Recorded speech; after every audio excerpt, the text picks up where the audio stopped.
एक बार राजा कृष्णदेवराय दरबार में बैठे मंत्रियों के साथ विचार विमर्श कर रहे थे कि तभी एक व्यक्ति उनके सामने आकर कहने लगा, महाराज मेरे साथ न्याय करें। मेरे मालिक ने मुझे धोखा दिया है। इतना सुनते ही महाराज ने उससे पूछा, तुम कौन हो और तुम्हारे साथ क्या हुआ है? अन्नदाता, मेरा नाम नामदेव है। कल मैं अपने मालिक के साथ किसी काम से एक गांव में जा रहा था। गर्मी की वजह से चलते चलते हम थक गए और पास में स्थित एक मंदिर की छाया में बैठ गए। तभी मेरी नज़र एक लाल रंग की थैली पर पड़ी जो कि मंदिर के एक कोने में पड़ी हुई थी। मालिक की आज्ञा लेकर मैंने वो थैली उठा ली। उसे खोलने पर पता चला कि उसके अंदर बेर के आकार के 2 हीरे चमक रहे थे।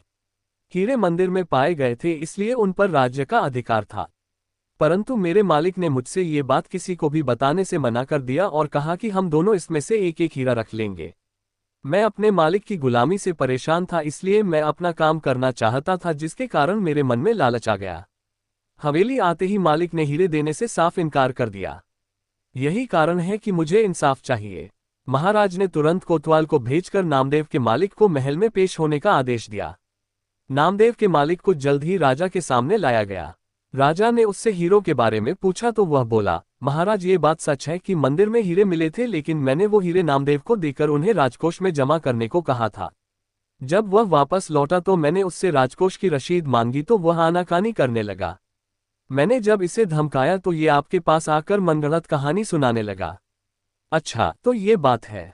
महाराज ने कुछ सोचते हुए कहा, क्या तुम्हारे पास इस बात का कोई सबूत है कि तुम सच बोल रहे हो? अन्नदाता, अगर आपको मेरी बात पर यकीन नहीं तो आप मेरे दूसरे 3 नौकरों से पूछ सकते हो। वो उस वक्त वहीं थे। उसके बाद 3 नौकरों को राजा के सामने लाया गया। तीनों ने नामदेव के खिलाफ गवाही दी। महाराज 3 नौकरों और मालिक को वहीं बिठाकर अपने विश्राम कक्ष में चले गए और सेनापति तेनालीराम महामंत्री को भी इस विषय में बात करने के लिए वहां बुलवा लिया। उनके पहुंचने पर महाराज ने महामंत्री से पूछा, आपको क्या लगता है, क्या नामदेव झूठ बोल रहा है? जी महाराज, नामदेव ही झूठा है। उसके मन में लालच आ गया होगा और उसने हीरे अपने पास ही रख लिए होंगे। सेनापति ने गवाहों को झूठा बताया। उसके हिसाब से नामदेव सच बोल रहा था। तेनालीराम चुपचाप खड़ा सबकी बातें सुन रहा था। तब महाराज ने उसकी ओर देखते हुए उसकी राय मांगी। तेनालीराम बोला, महाराज कौन झूठा है और कौन सच्चा इस बात का अभी पता लग जाएगा, परंतु आप लोगों को कुछ समय के लिए पर्दे के पीछे छुपना होगा। महाराज इस बात से सहमत हो गए क्योंकि वो जल्दी से जल्दी इस मसले को सुलझाना चाहते थे, इसलिए पर्दे के पीछे जाकर छुप गए। महामंत्री और सेनापति मुंह सिकोड़ते हुए पर्दे के पीछे चले गए। अब विश्राम कक्ष में केवल तेनालीराम ही दिखाई दे रहा था। अब उसने सेवक से कहकर पहले गवाह को बुलाया। गवाह के आने पर तेनालीराम ने पूछा, क्या तुम्हारे मालिक ने तुम्हारे सामने नामदेव को हीरे दिए थे? जी हाँ। फिर तो तुम्हें हीरे के रंग और आकार के बारे में भी पता होगा।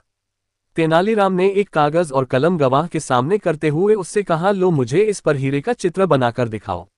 इतना सुनते ही उसकी सिट्टी पिट्टी गुल हो गई और बोला, मैंने हीरे नहीं देखे क्योंकि वो लाल रंग की थैली में थे। अच्छा, अब चुपचाप वहां जाकर खड़े हो जाओ। अब दूसरे गवाह को बुलाकर उससे भी यही प्रश्न पूछा गया। उसने हीरो के रंग के बारे में बताकर कागज पर 2 गोल गोल आकृतियां बनाकर अपनी बात साबित की। फिर उसे भी पहले गवाह के पास खड़ा कर दिया गया और तीसरे गवाह को बुलाया गया। उसने बताया कि हीरे भोजपत्र की थैली में थे, इस वजह से वह उन्हें देख नहीं पाया। इतना सुनते ही महाराज पर्दे के पीछे से सामने आ गए। महाराज को देखते ही तीनों घबरा गए और समझ गए कि अब सच बोलने में ही उनकी भलाई है। तीनों महाराज के पैरों को पकड़कर माफी मांगने लगे और बोले, हमें झूठ बोलने के लिए हमारे मालिक ने धमकाया था और नौकरी से निकालने की धमकी दी थी, इसलिए हमें झूठ बोलना पड़ा। महाराज ने तुरंत मालिक के घर की तलाशी के आदेश दे दिए। तलाशी लेने पर दोनों हीरे बरामद कर लिए गए। सजा के तौर पर मालिक को 10,000 स्वर्ण मुद्राएं नामदेव को देनी पड़ी और 20,000 स्वर्ण मुद्राएं जुर्माने के तौर पर भरनी पड़ी, जबकि बरामद हुए दोनों हीरे राजकोष में जमा कर लिए गए। इस प्रकार तेनालीराम की मदद से महाराज ने नामदेव के हक में फैसला सुनाया।